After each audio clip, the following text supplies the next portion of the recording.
નમસ્કાર મિત્રો, સ્વાગત છે તમારું HNU સ્ટડી પોઈન્ટ યુટ્યુબ ચેનલના એક નવા વિડીયોમાં. મિત્રો, આજના આ વિડીયોમાં આપણે જાન્યુઆરી મહિનાના કરંટ અફેર્સની વાત કરવાના છીએ. મિત્રો, આપ સૌ જાણો જ છો કે પોલીસ કોન્સ્ટેબલની એક્ઝામ હોય, PSIની એક્ઝામ હોય, CCE ગ્રુપ બીની જે મેન્સ આવવાની છે એની હોય કે GPSC દ્વારા લેવાતી કોઈ પણ એક્ઝામ હોય, કરંટ અફેર્સનું ખૂબ જ અગત્યનું એમાં ભારણ રહેલું હોય છે. તો આ કરંટ અફેર્સમાં આપણે જાન્યુઆરી મહિનાના જે અગત્યના ફેક્ટ્સ છે અને જે અગત્યની ઘટનાઓ છે એના વિશેની વાત આ વિડીયોમાં કરવાના છીએ. મિત્રો, કરંટ અફેર્સ માટે કેવી રીતે મંથલી, વીકલી કે પછી ટોપિક વાઇઝ તમે કરંટ અફેર્સ જોવા માગો છો એ બાબતે તમારો અભિપ્રાય જરૂરથી કોમેન્ટમાં જણાવશો. તો હવે શરૂ કરીએ આજનો આ વિડીયો. તો અહીંયા સૌપ્રથમ આપણે જોઈએ, પ્રથમ ટોપિક છે કે આઝાદી બાદ યુનિફોર્મ સિવિલ કોડ લાગુ કરનારું ભારતનું પ્રથમ રાજ્ય કયું છે? તો એનો જવાબ રહેશે એ રાજ્ય છે ઉત્તરાખંડ. એનું જે રાજ્ય છે એ છે ઉત્તરાખંડ. હવે તમે અહીંયા જોશો કે યુનિફોર્મ સિવિલ કોડ છે એ બંધારણના કયા આર્ટિકલમાં એની જોગવાઈ કરવામાં આવી છે? તો આર્ટિકલ છે 44. 44 નંબરનો જે આર્ટિકલ છે આપણા માર્ગદર્શક સિદ્ધાંતોનો, એમાં યુનિફોર્મ સિવિલ કોડ વિશેની વાત કરવામાં આવી છે. તાજેતરમાં ગુજરાત સરકાર દ્વારા પણ યુનિફોર્મ સિવિલ કોડ લાગુ કરવા માટે એક મિટિંગનું આયોજન થયું હતું અને કદાચ આવનારા ભવિષ્યમાં, નજીકના ભવિષ્યમાં ગુજરાતમાં પણ લાગુ પડી શકે છે. એટલે આ ખૂબ જ અગત્યનો ટોપિક છે, યુનિફોર્મ સિવિલ કોડ. જે ગોવા રાજ્ય છે એમાં આઝાદી પહેલાંથી જ પોર્ટુગીઝોનું જ્યારે શાસન હતું ત્યારથી ગોવામાં UCC એટલે કે યુનિફોર્મ સિવિલ કોડ લાગુ છે. અને આઝાદી બાદ જે યુનિફોર્મ સિવિલ કોડ લાગુ કરવાનું છે એ પ્રથમ રાજ્ય બન્યું છે ઉત્તરાખંડ. અને ઉત્તરાખંડ દ્વારા 27 જાન્યુઆરીના રોજ આ લાગુ કરી દેવામાં આવે છે. હવે બીજા ટોપિક ઉપર જઈએ તો એ છે ગુજરાતની પ્રથમ બાયોડાયવર્સિટી હેરિટેજ સાઇટ. એ બની છે ગુનેરી, કચ્છ. એનો જવાબ છે ગુનેરી, કચ્છ, ગુજરાતની પ્રથમ બાયોડાયવર્સિટી હેરિટેજ સાઇટ. ત્યારબાદ બીજો ટોપિક, આગળનો ટોપિક છે એ છે 38th નેશનલ ગેમ્સ, કે જેનું આયોજન થયું હતું દહેરાદૂન, ઉત્તરાખંડ ખાતે. જે 38મી નેશનલ ગેમ છે એનું આયોજન દહેરાદૂનમાં થયું. અને આમાં જે છે એ સૌ પ્રથમ આપણે જોઈએ કે એની થીમ શું હતી.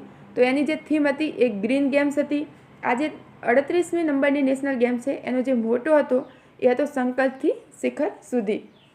તમારે અહીંયા ખાસ ધ્યાનમાં એ રાખવાનું છે કે આ નેશનલ ગેમ છે એનું એડિશન કયું હતું? તો એ હતું 38મી એડિશન. કઈ જગ્યાએ એનું આયોજન થયું? તો દહેરાદૂન, ઉત્તરાખંડ.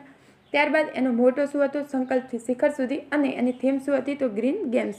હવે આગળ આજે 38મી નેશનલ ગેમ છે એનું હવે સમાપન પણ થઈ ચૂક્યું છે. અને એમાં જે સૌથી પ્રથમ ક્રમે સૌથી વધુ મેડલ સાથે જે રહ્યું છે એ છે સર્વિસીસ. અને ત્યારબાદ છે બીજા નંબરે મહારાષ્ટ્ર અને ત્રીજા નંબરે છે હરિયાણા રહ્યું છે. હવે આગળ જઈએ, આગળનો ટોપિક છે 76મો પ્રજાસત્તાક પર્વ. 26મી જાન્યુઆરી 2025માં આપણે જે ઉજવ્યો એ કયા નંબરનો પ્રજાસત્તાક પર્વ હતો? તો એ હતો 76મા નંબરનો પ્રજાસત્તાક પર્વ. અને આ જે પ્રજાસત્તાક પર્વ હતો એની રાજ્ય કક્ષાની જે ઉજવણી હતી એ કયા જિલ્લામાં કરવામાં આવી? આવો પ્રશ્ન પણ એક્ઝામમાં પૂછાતો હોય છે. તો આ જે રાજ્ય કક્ષાની ઉજવણી છે એ કરવામાં આવી હતી તાપી જિલ્લામાં. આ ઉપરાંત જે આપણા આ વાત થઈ રાજ્ય કક્ષાની, અને જે દેશની જે ઉજવણીઓ એ કર્તવ્યપથ નવી દિલ્હી ખાતે કરવામાં આવતી હોય છે. તો એમાં એની વાત કરીએ આપણે અહીંયા સાથે સાથે કરી લઈએ. તો જે કર્તવ્યપથ ખાતે જે ઉજવણી થઈ એમાં જે મુખ્ય અતિથિ તરીકે આપણે દર વખતે કોઈ એક દેશના જે રાષ્ટ્રપતિ હોય એમને બોલાવતા હોઈએ છીએ. તો આ વખતે જે એના મુખ્ય અતિથિ હતા એ હતા ઇન્ડોનેશિયાના રાષ્ટ્રપતિ સુબિયાન્તો પ્રબોતો સુબિયાન્તો હતા. અને આ જે 76મો પ્રજાસત્તાક પર્વ હતો એમાં જે પેલા ટેબ્લો રજૂ કરવામાં આવે છે એમાં ગુજરાતનો જે ટેબ્લો હતો એને પબ્લિક ચોઇસ જે હોય એમાં પીપલ્સ ચોઇસની કેટેગરીમાં પ્રથમ નંબર પ્રાપ્ત થયો હતો. જ્યારે ત્યાં જે નંબર આપવામાં આવે છે એમાં જે પ્રથમ ક્રમે રહ્યો હતો તો એ હતો ઉત્તર પ્રદેશનો ટેબ્લો હતો. ઉત્તર પ્રદેશના ટેબ્લોમાં આપણે જોયું હતું કે એમાં કુંભ મેળાને દર્શાવવામાં આવ્યો હતો, એ પ્રથમ નંબરે હતો. જ્યારે પીપલ્સ ચોઇસમાં જે વાત કરીએ તો એમાં ગુજરાતનો ટેબ્લો પ્રથમ રહ્યો હતો. અને જે ગુજરાતનો ટેબ્લો હતો એની થીમ હતી આનંદપુરથી એકતાનગર સુધી, વિકાસથી વિરાસતની જે ઝાંખી રજૂ કરવામાં આવી હતી. હવે આપણે આગળ વાત કરીએ આગળના ટોપિકની. તો ખૂબ જ અગત્યનો પ્રશ્ન કે ઇસરોના નવા અધ્યક્ષ કોણ બન્યા છે? ઇસરોના નવા અધ્યક્ષ બન્યા છે વી નારાયણન. તો આપ કોમેન્ટમાં જરૂરથી જણાવો કે હવે 11માં જે અધ્યક્ષ બન્યા છે એ વી નારાયણ બન્યા છે, તો એની આગળના અધ્યક્ષ જે રિટાયર્ડ થયા એ કોણ હતા. આગળ વાત કરીએ પદ્મ પુરસ્કાર વિશે. હવે ગુજરાતની 9 હસ્તીઓને પદ્મ પુરસ્કાર આપવામાં આવ્યા છે. તો એમાં કઈ કઈ વ્યક્તિઓનો સમાવેશ થાય છે? આખા ભારતમાં કુલ 139 વ્યક્તિઓને પદ્મ પુરસ્કાર આપવામાં આવ્યા.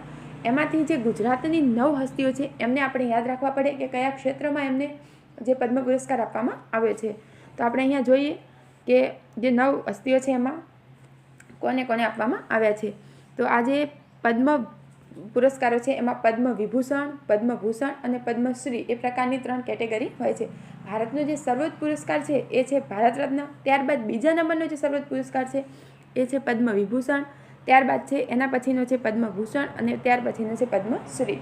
તો જે પદ્મ વિભૂષણ છે એ આપવામાં આવે છે ગુજરાતના કુમુદીબેન લાખિયાને એમની કલા માટે. આ જે કુમુદીબેન લાખિયા છે એ સંકળાયેલા છે કથક સાથે અને એમના દ્વારા કદમ સ્કૂલ ઓફ ડાન્સ જેની સ્થાપના કરવામાં આવી હતી જે છે અમદાવાદમાં આવેલી છે. એટલે જેમને આજે આપવામાં આવે છે એ કુમુદીબેન લાખિયાને આપવામાં આવે છે પદ્મ વિભૂષણ. ત્યારબાદ વાત કરીએ તો પદ્મભૂષણ. તો પદ્મભૂષણમાં 2 વ્યક્તિઓ છે ગુજરાતના, એક છે પંકજ પટેલ અને એક છે પંકજ ઉધાસ. તમારે ધ્યાન રાખવાનું છે અહીંયા બંનેનું નામ પંકજ છે પણ બંનેની અલગ અલગ છે કે પંકજ પટેલ એ વેપાર અને વાણિજ્ય સાથે સંકળાયેલા છે, જેઓ ઝાયડસ ગ્રુપના ચેરમેન છે, અને બીજા છે પંકજ ઉધાસ કે જેઓ ગઝલ ગાયક છે. તો એ બંનેને પદ્મભૂષણ આપવામાં આવે છે. હવે આગળ વાત કરીએ તો પદ્મશ્રી.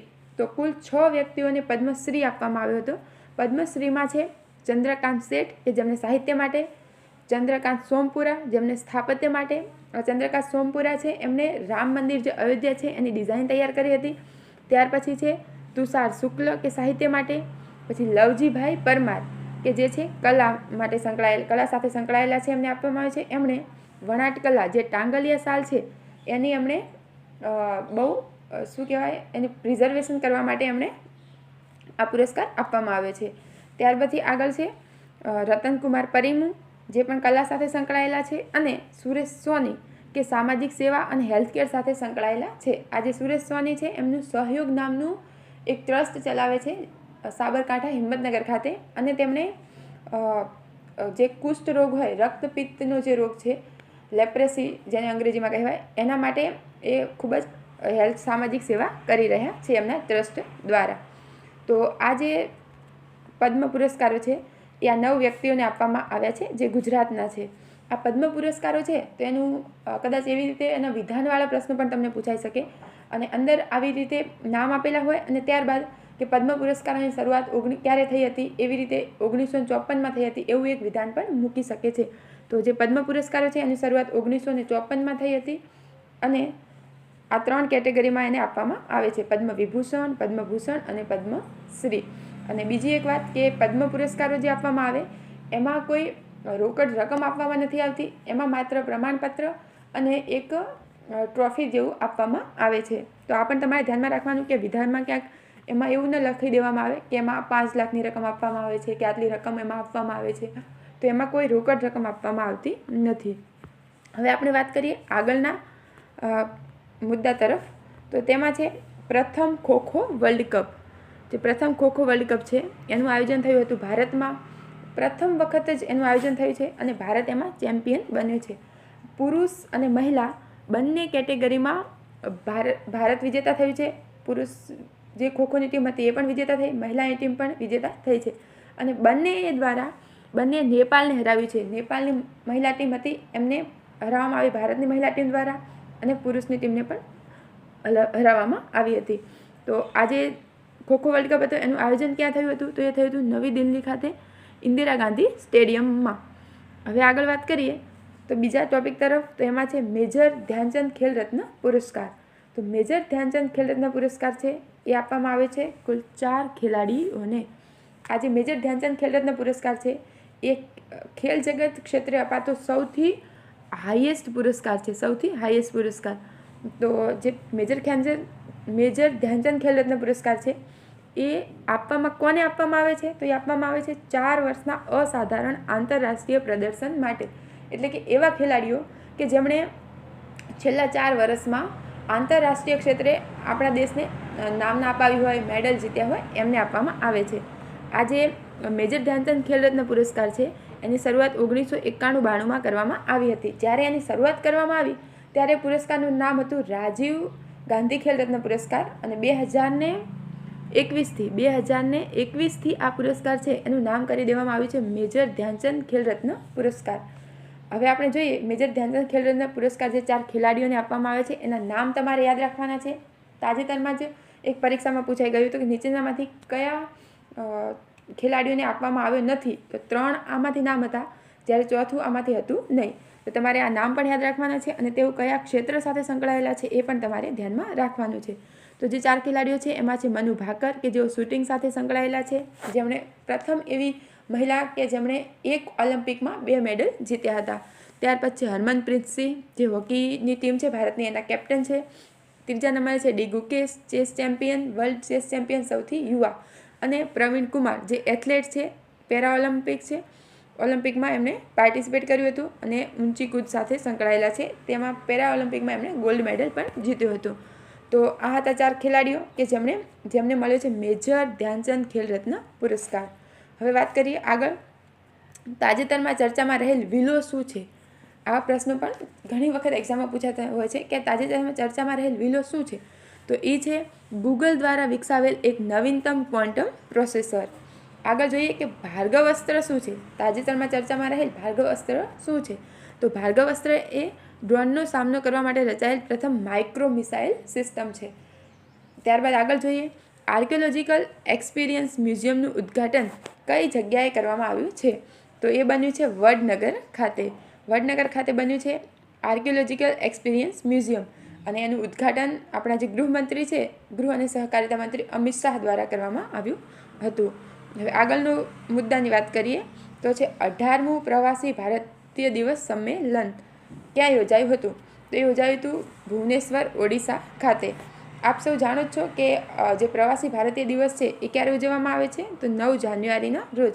કારણ કે 9 જાન્યુઆરી 1915ના રોજ ગાંધીજી દક્ષિણ આફ્રિકાથી પરત ભારત ફર્યા હતા. એની યાદમાં જ આપણે આ પ્રવાસી ભારતીય દિવસ ઉજવીએ છીએ. આગળનો ટોપિક છે ગુજરાતમાં કુલ કેટલા જિલ્લાઓ છે? તો જેનો જવાબ છે 34 જિલ્લાઓ છે. આપને યાદ જ હશે હમણાં કે 34મો નવો જિલ્લો બની ગયો છે અને એ છે વાવ થરાદ. હવે આગળ જોઈએ ગુજરાતની નવી 9 મહાનગરપાલિકાઓ બનાવવામાં આવી છે. તો આ 9 મહાનગરપાલિકાઓમાં કઈ મહાનગરપાલિકાઓનો સમાવેશ થાય છે? તો અહીંયા તમે જુઓ નવસારી, વાપી, આણંદ, નડિયાદ, મહેસાણા, મોરબી, પોરબંદર છાયા, સુરેન્દ્રનગર વઢવાણ અને ગાંધીધામનો એમાં સમાવેશ થાય છે. પહેલાં જે 8 નગરપાલિકાઓ હતી, હવે 9 નવી મહાનગરપાલિકાઓ બની છે. 8 મહાનગરપાલિકાઓ હતી જ ઓલરેડી, 9 નવી બની છે. એટલે કુલ 17 મહાનગરપાલિકાઓ હવે ગુજરાતમાં બની ગઈ છે. હમણાં જે તાજેતરમાં જ લેવાયેલી જીપીએસસીની મેનેજર આસિસ્ટન્ટની પરીક્ષામાં અહીંયાથી પ્રશ્ન બન્યો હતો કે નીચેનામાંથી કઈ નવી બનેલી જે છે મહાનગરપાલિકાઓ છે અને આમાંથી નામ આપવામાં આવેલા હતા અને નીચે તમે ઓપ્શન આપેલા હતા કે 1, 2, 3 કે 4, 5, 6 એવી રીતે કયાનો સમાવેશ થાય છે, કોનો સમાવેશ થતો નથી. આ પ્રકારે પ્રશ્ન બની શકે છે આવનારી એક્ઝામમાં પણ. હવે આગળ વાત કરીએ તો એ છે ICC men's test cricketer of the યરનો એવોર્ડ કોને આપવામાં આવે છે? તો એ છે જસપ્રીત બુમરાહને. એમાં ધ્યાનમાં રાખવાનું છે ટેસ્ટ ક્રિકેટની વાત કરીએ છીએ. ICC men's test cricketer of the year તો એ બન્યા છે જસપ્રીત બુમરાહ. તો હવે આગળ છે દેશનું પ્રથમ ઓર્ગેનિક ફિશરીઝ ક્લસ્ટર ક્યાં બનાવવામાં આવ્યું છે? તો એ બનાવવામાં છે સિક્કિમ ખાતે. સિક્કિમમાં તમે જાણો છો એ સૌ પ્રથમ એવું રાજ્ય હતું કે જેને ઓર્ગેનિક રાજ્ય તરીકેનો દરજ્જો આપવામાં આવ્યો હતો અને અહીંયા આવે છે દેશનું પ્રથમ ઓર્ગેનિક ફિશરીઝ ક્લસ્ટર એ બની રહ્યું છે સિક્કિમ ખાતે. ખૂબ જ અગત્યનું ક્વેશ્ચન છે. હવે આગળ જોઈએ ફિસ્કલ હેલ્થ ઇન્ડેક્સ FHI 2025. તો ફિસ્કલ હેલ્થ ઇન્ડેક્સ તે કોના દ્વારા બહાર પાડવામાં આવે છે? તો એ છે નીતિ આયોગ દ્વારા. નીતિ આયોગ દ્વારા બહાર પાડવામાં આવે છે. નીતિ આયોગ વિશે તમે જાણો જ છો કે નીતિ આયોગની જે રચના છે એ આયોજન પંચના સ્થાને 1 જાન્યુઆરી 2015થી કરવામાં આવી છે. એ છે ભારતની થિંક ટેન્ક તરીકે કાર્ય કરે છે અને ઘણા આવી રીતે અલગ અલગ ઇન્ડેક્સ પણ બહાર પાડે છે નીતિ આયોગ એ. હવે નીતિ આયોગ દ્વારા જે ફિસ્કલ હેલ્થ ઇન્ડેક્સ બહાર પાડવામાં આવે છે એમાં પ્રથમ ક્રમે કયું રાજ્ય રહ્યું છે? તો એ રહ્યું છે ઓડિશા. ત્યારબાદ છે છત્તીસગઢ અને ત્રીજા નંબરે છે ગોવા, અને ગુજરાત જે છે એ ચોથા ક્રમે રહ્યું છે ફિસ્કલ હેલ્થ ઇન્ડેક્સમાં. હવે આગળના ટોપિકની વાત કરીએ તો તાજેતરમાં કયા રાજ્ય અને કેન્દ્રશાસિત પ્રદેશના 7 ઉત્પાદનોને જીઆઈ ટેગ આપવામાં આવ્યો છે? તો એ આપવામાં આવે છે અંદમાન નિકોબારના જે 7 ઉત્પાદનો છે એને જીઆઈ ટેગ આપવામાં આવ્યો છે. આ ઉપરાંત જે ગુજરાતનું તાજેતરમાં એક જીઆઈ ટેગ મળ્યો હતો એ હતા ગુજરાતના ઘરચોળાને પણ આપવામાં આવ્યો હતો. આ જે જીઆઈ ટેગ છે એ આપવામાં આવે છે વાણિજ્ય અને ઉદ્યોગ મંત્રાલય દ્વારા, અને એના હેઠળ જે કાર્યરત છે DPIIT દ્વારા આપવામાં આવે છે. આ ઉપરાંત જે જીઆઈ ટેગ છે એનો અધિનિયમ 1999માં બનાવવામાં આવ્યો હતો. હવે આગળ વાત કરીએ ભારતના પ્રથમ રામસર વેટલેન્ડ શહેરો. તો એ બે શહેરો છે કે જેને એમાં સમાવેશ કરવામાં આવે છે. એક છે ઇન્દોર અને એક છે ઉદયપુર. ઇન્દોર અને ઉદયપુર. 2 ફેબ્રુઆરી છે એને વર્લ્ડ વેટલેન્ડ ડે તરીકે પણ ઉજવવામાં આવે છે. આ જે ઇન્દોર છે એનાથી તમને શું યાદ આવે છે? ભારતનું સૌથી સ્વચ્છ શહેર એનો પણ દરજ્જો ધરાવે છે. ત્યારબાદ ઉદયપુર, તો ઉદયપુર એટલે લેક સિટી તરીકે પણ એ ઓળખાય છે, તળાવોનું શહેર. તો આ બંને શહેરો છે ઇન્દોર અને ઉદયપુર, જેને રામસર વેટલેન્ડ શહેરો તરીકે જાહેર કરવામાં આવ્યા છે. ભારતના આવા પ્રથમ આ શહેરો છે. આ ઉપરાંત જે વેટલેન્ડ સાઇટ્સ હોય છે એ ભારતમાં કેટલી છે? 85 છે. એમાંથી માત્ર 2 શહેરો એવા છે કે જેમને આપવામાં આવે છે આ દરજ્જો, વેટલેન્ડ શહેરો તરીકેનો દરજ્જો. હવે આગળ વાત કરીએ વલસાડના ધરમપુર ખાતે કરવામાં આવ્યું છે સૌપ્રથમ સર્પ સંશોધન સંસ્થાન સ્થાપવામાં આવ્યું છે. કઈ જગ્યાએ? વલસાડના ધરમપુર ખાતે સૌપ્રથમ સર્પ સંશોધન સંસ્થાન. ખૂબ જ અગત્યનો ક્વેશ્ચન છે કે કઈ જગ્યાએ સૌપ્રથમ સર્પ સંશોધન સંસ્થાન સ્થાપવામાં આવ્યું છે? તો જવાબ આવશે વલસાડના ધરમપુર ખાતે. હવે આગળ જોઈએ તો ગુજરાત પ્રથમ રહ્યું છે. તો શેમાં પ્રથમ રહ્યું છે? તો ગુજરાત રહ્યું છે રૂફટોપ સોલર પેનલ ઇન્સ્ટોલેશનમાં. રૂફટોપ સોલર પેનલ ઇન્સ્ટોલેશન છે જે પ્રધાનમંત્રી સૂર્યઘર મફત વીજળી યોજના છે એના અંતર્ગત જે 1 કરોડ આખા દેશમાં 1 કરોડ ઘરોમાં સોલાર પેનલ લગાવવાની છે. તો એમાં સૌ પ્રથમ ક્રમે રહ્યું છે ગુજરાત. સૌથી વધુ ઇન્સ્ટોલેશન ગુજરાતમાં થયા છે. આગળનો ટોપિકની વાત કરીએ તો એ છે બ્રિક્સ. તો બ્રિક્સમાં છે બ્રિક્સનો 10મો પૂર્ણ સભ્ય બન્યો છે. કયો દેશ બન્યો છે? તો એ બન્યો છે ઇન્ડોનેશિયા. ઇન્ડોનેશિયા બન્યો છે બ્રિક્સનો 10મો પૂર્ણ સભ્ય. તો બ્રિક્સ છે, બ્રિક્સની વાત કરીએ તો એમાં હવે 10 સભ્યો બની ગયા છે.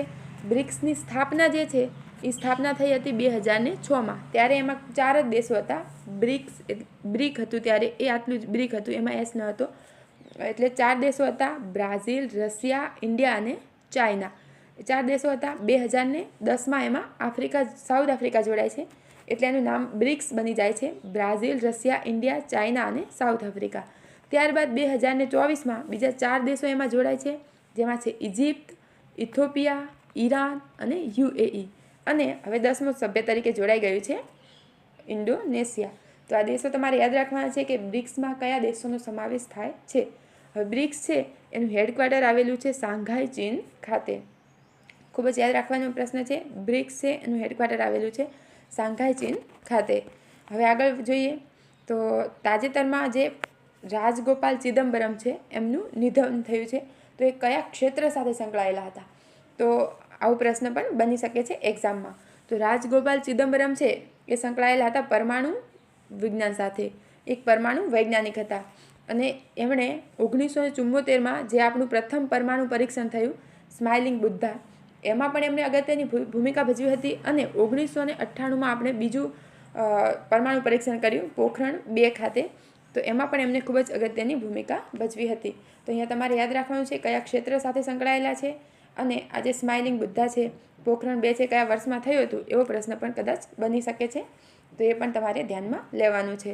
હવે આગળ જોઈએ તો world rapid and blitz chess championship 2024 એના વિજેતા કોણ બન્યા છે? World rapid and blitz chess champion 2024 એમાં જે મહિલાઓની વિભાગ હતો એમાં ચેમ્પિયન બન્યા છે કોનેરુ હમ્પી, જેઓ ભારતના છે. અહીંયા તમારે ધ્યાન રાખવાનું છે વર્લ્ડ રેપિડની વાત આપણે કરી રહ્યા છીએ. World rapid builds and chess ચેમ્પિયનશિપની વાત થઈ રહી છે. હવે આગળનો ટોપિક જોઈએ કે કયા રાજ્ય દ્વારા રામાયણ વાટિકા અને મહાભારત વાટિકા નામના 2 બગીચા બનાવવામાં આવ્યા છે. રામાયણ વાટિકા અને મહાભારત વાટિકા તો એ બનાવવામાં આવે છે ઉત્તરાખંડ રાજ્ય દ્વારા. કઈ જગ્યાએ? તો હલ્દવાનીમાં.